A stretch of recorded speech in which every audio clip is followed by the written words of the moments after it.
Hello everyone, welcome back to Y academy. जैसे कि आप लोग सब बेसब्री से इंतजार कर रहे थे शाउ स्क्रीनिंग टेस्ट के आंसर की का। मैसेज पे मैसेज आ रहे हैं, बच्चों के कॉल्स आ रहे हैं। वाई एकेडमी की तरफ से जितनी भी कोशिशें की गई थी शाउ स्क्रीनिंग टेस्ट के लिए, आप लोगों ने उसको बहुत अच्छी तरीके से पेपर सॉल्व किया है। स्टेट बोर्ड के स्टूडेंट्स ने आपके रिप्लाईज के ऊपर, आपके जो फीडबैक आ रहा है उसके ऊपर हमें समझ में आ रहा है। तो अभी और वक्त ना ज़ाया करते हुए, now myself Arbaz sir, और अभी अपन जो कि केमिस्ट्री की आंसर की है फॉर द पीसीबी ग्रुप, पहले उसको देखेंगे। So let's continue our video. The first question in that question paper was 71 number का क्वेश्चन है। Pairs of isotones among the following are, उसने पूछा था pairs of isotones। ठीक है, I have already teach you. देखो, वाई एकेडमी के platform पे आपको ये सब कुछ बताया गया था, ऑलरेडी सब कुछ पढ़ाया गया था। आइसोबार, आइसोटोन, आइसोटोप्स, ठीक है, इन दिस वे। तो आइसोटोन के बारे में क्या बताया था हमने? The species which have the same number of neutrons they are called as isotones. तो यहाँ पे जो चार ऑप्शन दिए हैं, इसमें से अगर आप सेकंड नंबर का अगर ऑप्शन देखोगे, जहाँ पे आपको पोटेशियम और कैल्शियम दिए गए हैं, दो एलिमेंट, तो इन दोनों एलिमेंट्स का अगर आप एटॉमिक नंबर देखोगे 39, atomic mass sorry atomic number 19, मास 39, नंबर 20, मास 40। तो इनके अंदर अगर आप देखोगे, अगर ईपीएन कैलकुलेट करोगे, मैंने वीडियो में आपको जब लेक्चर पढ़ा रहा था तब समझाया था कि ईपीएन कैसे निकालते हैं। जितना एटॉमिक नंबर उतने उसके अंदर प्रोटॉन्स होते हैं, right. And now we know that atom is generally a neutral species. तो जितने प्रोटॉन्स होंगे उतने ही इलेक्ट्रॉन्स होंगे। और नंबर ऑफ न्यूट्रॉन निकालने की सिंपल ट्रिक बताया था मैंने, एटॉमिक मास में से एटॉमिक नंबर को माइनस कर देना, नंबर ऑफ न्यूट्रॉन्स आपको मिल जाएंगे 39 माइनस 19 इक्वल टू 20। देन जितना एटॉमिक नंबर उतने proton. Atom is generally neutral species है, कोई चार्ज नहीं है, तो जितने प्रोटॉन्स उतने ही इलेक्ट्रॉन्स। मास निकाल नंबर निकालना है नंबर ऑफ न्यूट्रॉन्स वाला, तो मास में से नंबर को माइनस कर दो 20। So isotones are the species which have same number of neutrons. तो यहाँ पे आपको जो सेकेंड वाला ऑप्शन था ना, पोटेशियम और कैल्शियम, तो ये वाले केस में आपको सेम नंबर ऑफ न्यूट्रॉन्स मिलेंगे। Hence the correct answer was 71 is 2। ठीक है, नेक्स्ट चलते हैं अगले क्वेश्चन की तरफ।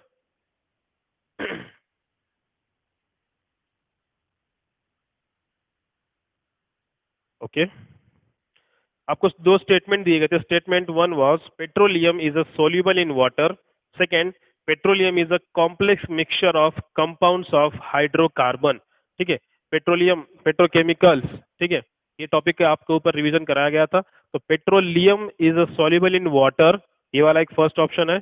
And second was petroleum is a complex mixture of compounds of hydrocarbon. तो वी नो दैट पेट्रोलियम जो है वो एक मिक्सचर होता है हाइड्रोकार्बन्स का, इथेन, प्रोपेन, ब्यूटेन, ये सब हाइड्रोकार्बन्स ही तो है। And this is completely a part of petroleum, and petroleum is soluble in water, so both the statement is correct. So the correct answer is option 2।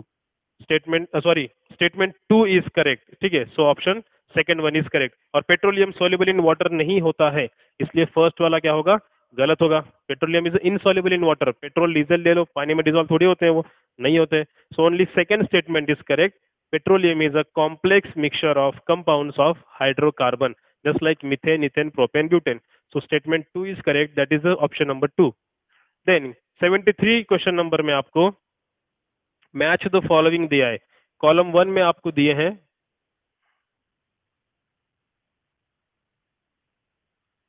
Column 1 और इधर दिया है column 2।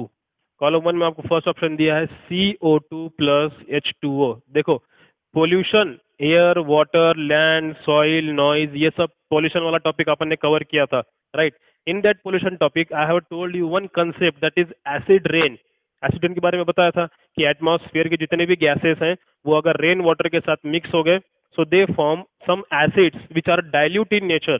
ठीक है, they are not concentrated but they are dilute acids, वो भी तो एक एसिड ही तो है। तो एटमॉस्फेयर में अगर कार्बन डाइऑक्साइड मिक्स हो रहा है वाटर के साथ, तो मैंने आपको समझाया था उस वक्त, ये कौन सा एसिड फॉर्म करेगा?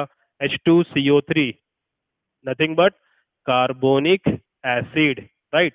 Carbonic acid. जितने भी स्टूडेंट्स हमारे वाई एकेडमी के हैं उन लोगों को फटाफट रिवाइज हो रहा होगा, जब हम पढ़ा रहे थे तो हमने बताया भी था ये इंपॉर्टेंट है, इसके ऊपर क्वेश्चंस आ सकते हैं। Green house effect, acid rain, ये सब कवर किया था वाई एकेडमी के ऊपर, तो आप लोगों को पता होगा। जिन लोगों ने किया है उनको आया होगा answer H2CO3 carbonic acid. Question number, अगर ऑप्शन यहाँ पे दिया है सेकंड, SO2 प्लस H2O दिया है, राइट। यहाँ पे कौन सा फॉर्म होगा? सिंपल ट्रिक बताई थी हमने, H2 को H2 लिख दो, सल्फर को S लिख दो और ऑक्सीजन काउंट कर लो। यहाँ पे दो, यहाँ पर एक, टोटल 3 ऑक्सीजन, इस तरह से समझाया था। तो ये कौन सा एसिड है? सल्फ्यूरस एसिड है, राइट, सल्फ्यूरस एसिड। और थर्ड ऑप्शन पे आपको दिया है SO3 plus water, it will form H2SO4, that is sulphuric acid. ठीक है, सेम कंसेप्ट उस तरह से करना, H2 को H2 ले लेना, सल्फर को सल्फर, ऑक्सीजन यहाँ पर 3, यहाँ पर एक, टोटल ऑक्सीजन 4। इस सिंपल ट्रिक बता के मैंने आपको याद करवाए थे। सो यहाँ पे अगर आप ऑप्शन देखोगे, इस तरह के ऑप्शन आपको दिखेंगे।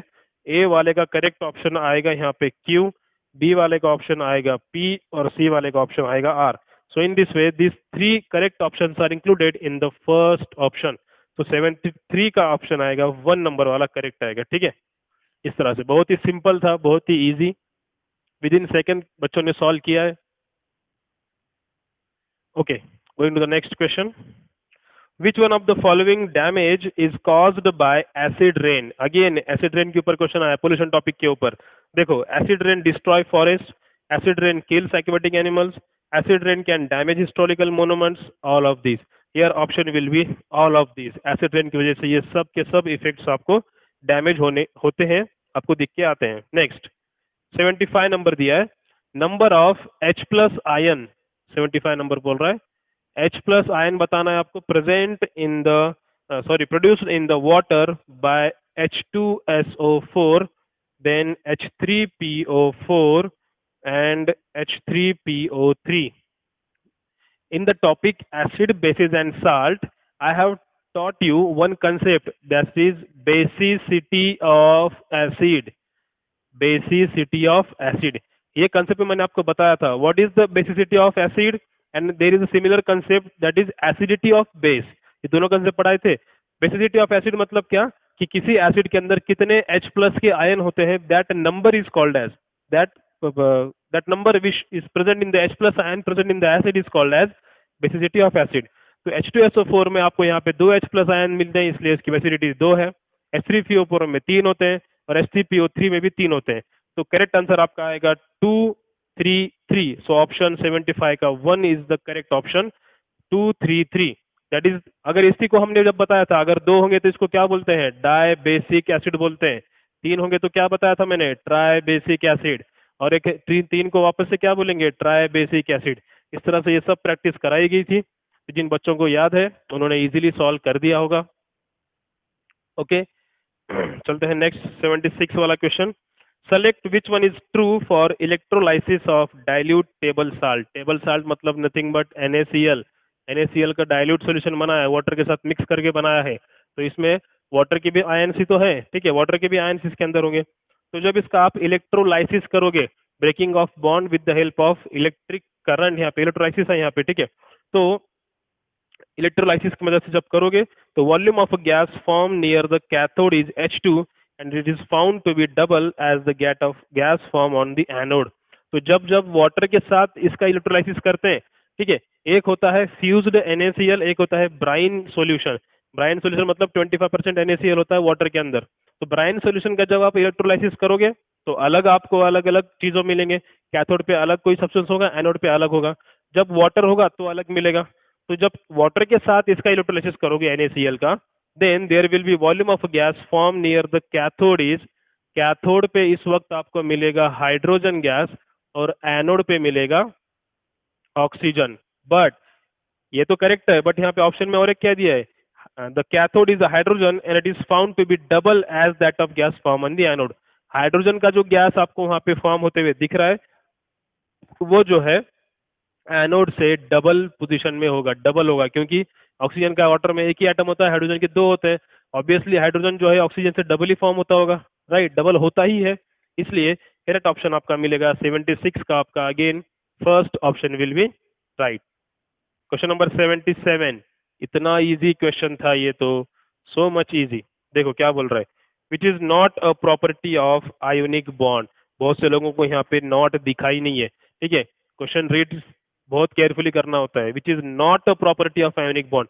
आयोनिक बॉन्ड मतलब क्या समझाया था? Ionic bond is a force of attraction present between the positively charge cation and the negatively charge anion. जब यहाँ पे कैटायन एनायन फॉर्म हो रहे हैं तो यहाँ पे शेयरिंग ऑफ इलेक्ट्रॉन कैसे हो सकता है, इलेक्ट्रॉन ट्रांसफर हो सकता है, लॉस ऑफ इलेक्ट्रॉन हो सकता है, गेन ऑफ इलेक्ट्रॉन हो सकता है, बट शेयरिंग नहीं हो सकता। तो 77 का ऑप्शन अगेन आपको यहाँ पे वन आंसर मिलता है।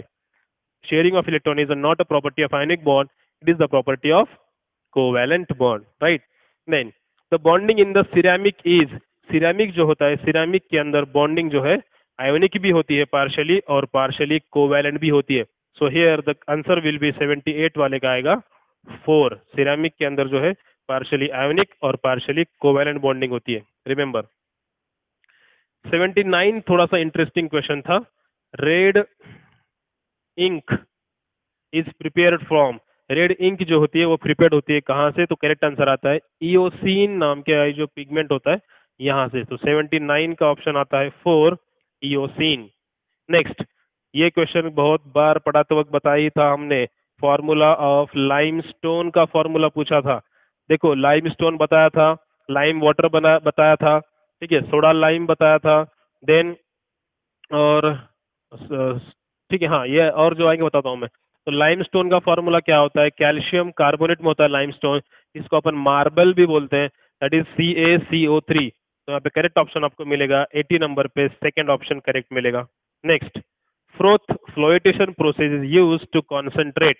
देखो जो सेपरेशन टेक्निक्स होती है मेटल्स नॉन मेटल्स के अंदर अपन ने स्टडी करते हैं इसको, तो जो सेपरेशन टेक्निक के अंदर एक प्रोसेस होती है फ्रोथ फ्लोएटेशन प्रोसेस, उसके अंदर जो है फ्रोथ मतलब झाग फॉर्म करते हैं इस तरह के टैंक के अंदर, और उस झाग के साथ में एक प्रोसेस है पूरी, उसके अंदर जनरली अपन यूज करते हैं फॉर द सल्फाइड कंटेनिंग और ड्यू टू हाइड्रोफोबिक प्रॉपर्टी। एक होती है हाइड्रोफोबिक, एक होती है हाइड्रोफिलिक, ठीक है, water loving and water hating property वाले। तो सल्फाइड ओर्स को अपन अलग करते हैं, इसमें से अपने को सल्फर या सल्फाइड के कंपाउंड्स मिलने वाले हैं, मेटल मिलने, नॉन मेटल मिलने वाला है। तो सल्फाइड के ओर्स को अलग करने के लिए, बट कौन सी प्रॉपर्टी के साथ, हाइड्रोफोबिक, मतलब वाटर में वो डिजोल्व नहीं होंगे या फिर वाटर से अलग रहेंगे, इजीली उसको अपना एक्सट्रैक्ट कर सकते हैं। So correct option will be 81 number का आता है 1, sulphide containing ore due to hydrophobic property. Then question number 82, periodic table. पूरा वीडियो लेक्चर्स में मैंने पीरियोडिक टेबल के ऊपर आपको 10 से 11 वीडियो लेक्चर अलाउ कराए थे यहाँ पे, उसमें सब कुछ बताया था पीरियोडिक टेबल कैसे बनाते हैं, कैसे बना है, उसके एलिमेंट्स क्या है, पूरा पीरियोडिक टेबल यहाँ पे ड्रॉ करके ट्रिक्स एंड फन जो ट्रिक्स बताए थे मैंने आपको, उसकी वजह से याद भी कराया था।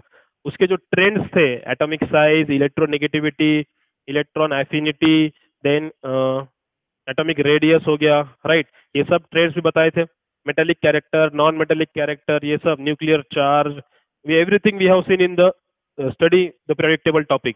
Now क्वेश्चन नंबर 82 में क्या बोला है देखो, which of the following is the correct order of the atomic radii of the element oxygen, fluorine and nitrogen. अपने को पता है ये जो एलिमेंट दिए ना, ऑक्सीजन, फ्लोरीन एंड नाइट्रोजन, ये तीन एलिमेंट जो है सेकेंड पीरियड के एलिमेंट है।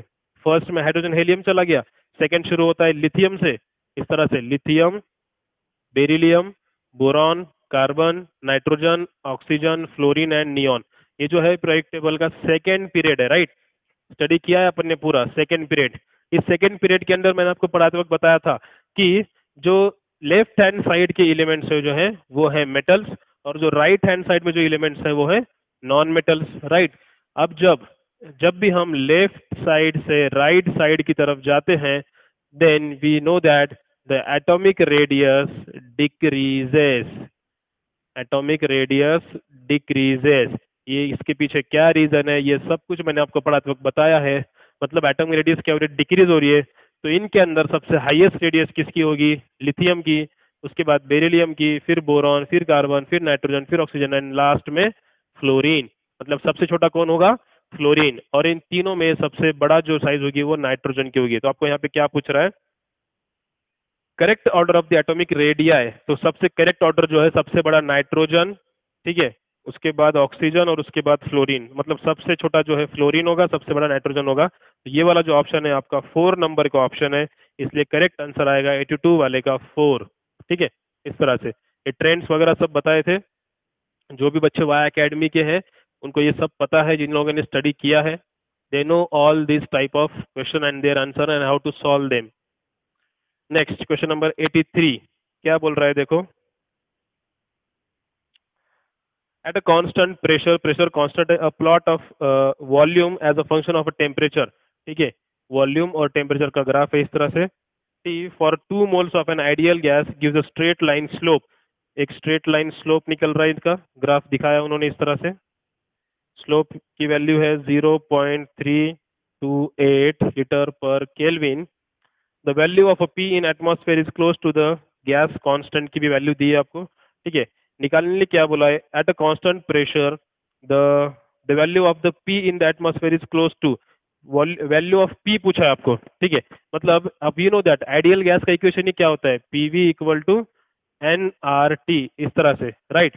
अब आपको वॉल्यूम और टी इनकी जो वैल्यू दी है वी बाई टी, ये जो टी यहाँ पे मल्टीप्लीकेशन में इधर आके डिवाइडेशन में होगा, तो वी बाई टी का आपको स्लोप की वैल्यू दी है इधर, और ये पी को मैं इधर लेके जाता हूँ, अपॉन पी हो जाएगा, राइट। वी बाई टी की वैल्यू आपको दी है 0.328 इक्वल टू एन, मतलब यहाँ पे 2 मोल्स दिए हैं। आर की वैल्यू आपको क्वेश्चन में दी गई है 0.0821, ठीक है, डिवाइडेड बाय आपको निकालना है पी। अगर आप इस कैलकुलेशन को कंप्लीट करोगे, P equal to 2 into 0.0821 upon 0.328, इस तरह से अगर इसको कैलकुलेट कंप्लीट करोगे तो आपको आंसर यहाँ पे मिल जाएगा। Correct answer will B 0.5 answer आएगा, आपको जो प्रेशर निकलेगा वो होगा 0.5। सो the correct answer will B second, 83 number का जो है 2 ऑप्शन करेक्ट आएगा, ठीक है। नेक्स्ट क्वेश्चन नंबर 84, ये लिख लिया आपने। आइडियल गैस का जो इक्वेशन है PV equal to N R T, बस उसी को फॉलो करना है, उसी के बेस पे ये क्वेश्चन आपका सॉल्व हो जाएगा। Next question number 84, at a constant temperature the pressure of x dm cube of a gas was increased from 75 k pascal to 150 k pascal, the new volume will be। देखो simple यहाँ पे एक formula use करना है, P1 V1 equal to P2 V2। आपको निकालना क्या है, देखो the at a constant temperature the pressure of, temperature तो कांस्टेंट है इसलिए यहाँ पे अपन ने लिया नहीं है। The pressure of X D M cube of gas, मतलब आपको V1 दिया है, देखो यहाँ पे प्रेशर जो बोल रहा है इंक्रीज हुआ है, आपको निकालना क्या है यहाँ पे, द न्यू वॉल्यूम, मतलब V2 निकालना है। तो मैं V2 के हिसाब से फॉर्मूला कन्वर्ट कर देता हूँ। V2 इक्वल टू इस तरह से P1 V1 होगा, और ये मल्टीप्लीकेशन में यहाँ पे आएगा डिवाइडेशन में। तो V2 निकालना है। P1 दिया है आपको, इंक्रीज कहाँ से का, मतलब जो लोवेस्ट वाला है वो होगा P1, ठीक है। आपको दिया है V1 की वैल्यू, तो V1 यहाँ पे दिया है एक्स डी एम क्यूब बोल रहा है ना, मतलब x जो है वो एक उसका वॉल्यूम है, V1 की वैल्यू है x। P1 जहां से शुरू हुआ है प्रेशर 75 से, P2 जहां पे खत्म हुआ है वो है 150। अगर इसको सॉल्व करोगे 71 से 7 72 से 150, x बाय 2 आंसर आएगा, ये होगा आपका V2। So the correct answer will be x by 2 वाला ऑप्शन नंबर 4 आएगा आपको, ठीक है। 84 का सेकेंड वाला आंसर आएगा। Then going to the next question, ये लिख लिया आपने, इस तरह से सिंपल था, P1 V1 equal to P2 V2 वाला फॉर्मूला। चलिए चलते हैं आगे। क्या बोल रहा है, to get 32 gram of calcium oxide, calcium oxide दिया है 32 ग्राम बोल रहा है। The mass of a calcium carbonate to be heated strongly, calcium carbonate CaCO3 कितना चाहिए वो बोल रहा है, कितना हीट करना पड़ेगा। अपने को रिएक्शन पता है, कैल्शियम कार्बोनेट को जब अपन हीटिंग करते हैं तो कैल्शियम ऑक्साइड और कार्बन डाइऑक्साइड गैस यहाँ से रिलीज होता है, ठीक है। अब जनरली देखो, पहले ये रिएक्शन समझ के लेते हैं अपन क्या बोल रहा है। जनरली अगर आप कैल्शियम कार्बोनेट देखोगे कोई भी, उसको अगर आप हीट करोगे तो ये पहले एक सोचते हैं इसका मॉलिक्यूलर मास निकालते हैं, कैल्शियम का 40, कार्बन का 12, ऑक्सीजन 48, टोटल कितना आएगा 10 4 4 8 9 100 ग्राम आता है, ठीक है। अगर 100 ग्राम को अगर आप हीट करोगे तो कितना कैल्शियम ऑक्साइड फॉर्म होता है, 40 और 16 56 ग्राम मिलता है, कितना। अगर 100 ग्राम को अगर आप हीट करोगे तो 56 ग्राम मिलता है, ठीक है। या फिर ऐसे करो, 56 ग्राम आपको कैल्शियम ऑक्साइड मिलता है, कब, जब आप 100 ग्राम कार्बन कैल्शियम कार्बोनेट को हीट करते हो। तो आपने अभी लिया है 32 ग्राम, तो 32 ग्राम पे कितना कैल्शियम कार्बोनेट होगा, ठीक है। इस तरह भी कर सकते हो, तो क्रॉस मल्टीप्लीकेशन करो, बस हो जाएगा। 32 इंटू 100 डिवाइडेड बाई 56 कर लो, निकल जाएगा। यहाँ पे क्या कैसे करोगे, then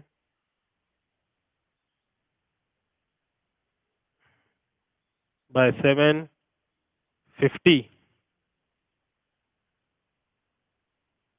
32 gram of calcium oxide, the mass of calcium carbonate to be heated strongly is, तो 50 या फिर उसके नियर अबाउट आपको जो आंसर मिलेगा वो 57.14 के आसपास, ठीक है। इसको अगर सॉल्व करना देखोगे ठीक से एक बार, तो कैल्शियम ऑक्साइड आ रहा है 56, राइट। अब कुछ बच्चों ने यहाँ पे 100 ग्राम किया है, बट 100 ग्राम कब होता है, जब 100 ग्राम लिया है कैल्शियम कार्बोनेट तो आपको 56 ग्राम मिलता है यहाँ पे, राइट।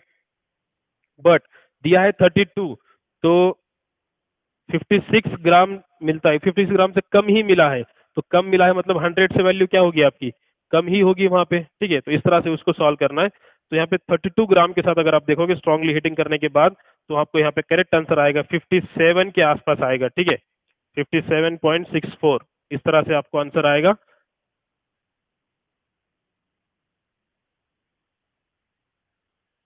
49,656 ग्राम, या फिर इस तरह से कर सकते हो उसको, 100 ग्राम लिया है तो 56, तो 32 का कितना, सेम वही होगा, 32 इंटू 100 डिवाइडेड बाय 56 वाला, इस तरह से कैलकुलेट करना है आपको। यहाँ पे 56 था,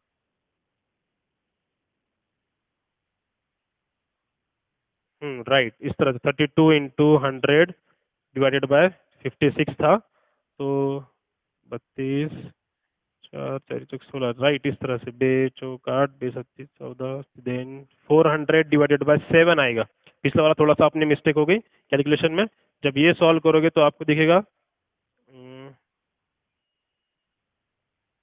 35 5, हाँ 57, कैलकुलेट करोगे तो यही आएगा 57.14। पिछले वाले में थोड़ा सा कैलकुलेशन गलत हो गया था अपना, यहाँ पे डिवाइडेशन में थोड़ी सी मिस्टेक हो गई थी, बट सिंपली जब सॉल्व करोगे तो इस तरह से 32 into 100 divide by 56, then 400 by 7 आएगा, और जब डिवाइड करोगे तो 57.14 आएगा। मतलब अगर 100 ग्राम कैल्शियम कार्बोनेट तो 56 ग्राम कैल्शियम ऑक्साइड मिल रहा है आपको, ठीक है।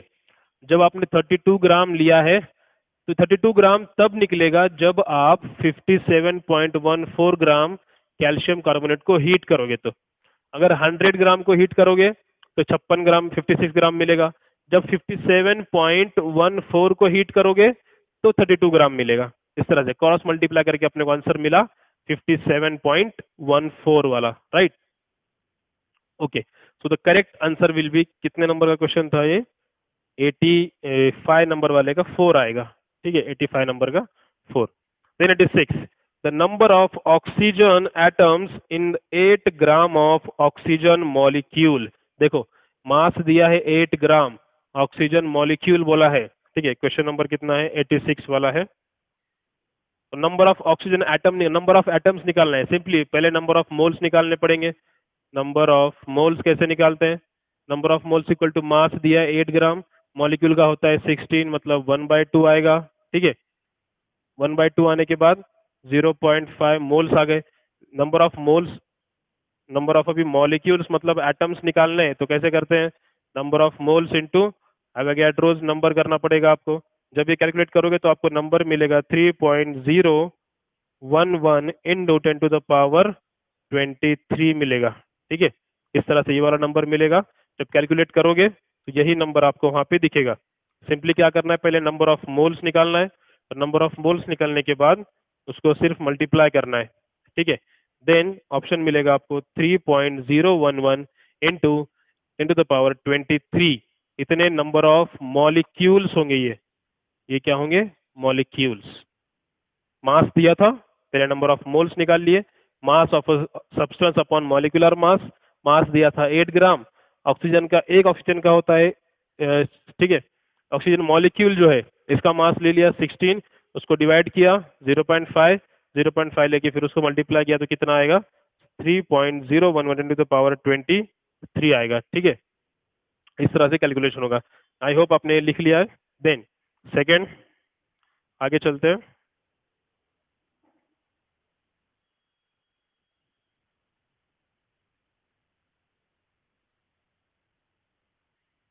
ओके, क्वेश्चन नंबर 87, यहाँ पे 86 का आंसर आएगा 4। Then 87, a dilute solution of ethanoic acid,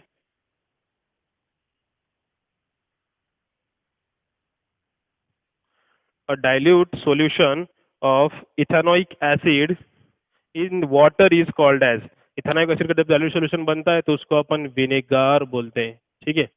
तो 87 नंबर का आपको मिलेगा 4। 88, alcohols have similar chemical property, ये असर्शन है और रीजन दिया है all alcohols contain similar hydroxy functional group. बोल रहा है both assertion and reason are correct and the reason is the correct explanation of assertion. दोनों ये जो है फर्स्ट ऑप्शन ही करेक्ट है। जो असर्शन दिया है alcohols have similar chemical property, yes they have similar chemical property. Reason क्या है, क्योंकि उनके अंदर जो है सेम हाइड्रोक्सिल ग्रुप होता है। सो 88 वाले क्वेश्चन का आंसर आपको 1 मिलेगा यहाँ पे। Both assertion and reason are correct and the reason is the correct explanation of assertion. Now question number 89, match the following दिया है आपको, दिया है CH3C डबल बॉन्ड OH जो कि एक अल्डिहाइड है, ठीक है। कार्बन कंपाउंड्स के नोमेनक्लेचर में ये सीखा होगा, अल्डिहाइड वाला कंपाउंड है, इसका नाम होता है इथेनॉल, जो कि आपको आगे ए के लिए सेकंड ऑप्शन में देखने को मिलेगा, ठीक है। देन तीसरा सेकंड वाला जो दिया है वो एसिड 1 2 3 ब्यूटानोइक एसिड है, क्योंकि वहां पे 4 कार्बन है, ये होता है डैश फॉर्म इस तरह से, ठीक है। डैश फॉर्म में जहां जहां होता है ना ये कार्बन होते हैं 1 2 3 4, 4 कार्बन है इसलिए इसको बोलते हैं ब्यूट। सिंगल बॉन्ड है इसलिए यहाँ पे कार्बन कार्बन सिंगल बॉन्ड है इसलिए AN। और एसिड के लिए जो फंक्शनल ग्रुप लगता है वो लगता है ओइक एसिड। 10th में पूरा नॉमेनक्लेचर वगैरह पढ़ाया है मैंने, उसमें बताया था ये सब। तो ब्यूटानोइक एसिड, तो बी वाले का आपको ऑप्शन मिलेगा फर्स्ट। अगर आपको ये दो भी आंसर आ गया ना तो आपको करेक्ट आंसर वहां पे मिल जाता था, क्योंकि ये वाला ए सेकंड और B1 वाला वहां पे कोई भी एक भी ऑप्शन नहीं है, तो इसलिए यहाँ पे फर्स्ट ऑप्शन में ही आपको करेक्ट होता है। फिर भी चलो आगे देखते हैं। ये यहाँ पे दिया है आपको ईथर। अब ईथर का नॉमेनक्लेचर कैसे करते हैं, जो पहले शॉर्ट वाला होता है छोटे चेन वाला उसको ऑक्सीजन के साथ मिक्स करते हैं। सिंगल चेन है मतलब इसको बनाते हैं मिथॉक्सी, ये बन गया मिथॉक्सी, ठीक है। तो इधर वाला जो है 2 कार्बन वाला है तो इसको लिखते हैं मिथॉक्सी इथेन, तो ऑप्शन वाला आपको मिलेगा सी में थर्ड मिलेगा, ठीक है। एंड फोर्थ जो आपको यहाँ पे अल्कीन दिया है जो कि 3 मिथाइल पेंट 2 ENE है, तो आपको डी के लिए मिलेगा 4 ऑप्शन। तो ऐसा सिर्फ एक ही ऑप्शन है 89 वाले का, आपको मिलेगा 1 number. And the last question, the substance not responsible for the hardness of water is, कौन सा सब्सटेंस है जो वाटर के हार्डनेस के लिए रिस्पॉन्सिबल नहीं है। देखो hardness of water mainly define कैसे करते हैं अपन, जिसके अंदर साल्ट ऑफ कैल्शियम मैग्नीशियम वगैरह होते हैं उनको बोलते हैं अपन हार्डनेस, उसकी वजह से हार्डनेस ऑफ वाटर होती है। तो यहाँ पे तीनों ऑप्शन में आपको कैल्शियम कैल्शियम मैग्नीशियम है, बट सोडियम नाइट्रेट एक ही ऐसा ऑप्शन है जिसके अंदर जिसकी वजह से वाटर को हार्डनेस नहीं होती है। So correct answer will be 1। In this way this is all your answer key for the PCB group Shahu screening test which was held on the April month, जो कि 2 अप्रैल को थी, राइट। आई होप आपके maximum answers इसी के हिसाब से होंगे और करेक्ट आए होंगे, सब बच्चों ने सॉल्व किया है और रिजल्ट आपका अच्छा ही आएगा। Okay, see you in the next video, thanks for watching.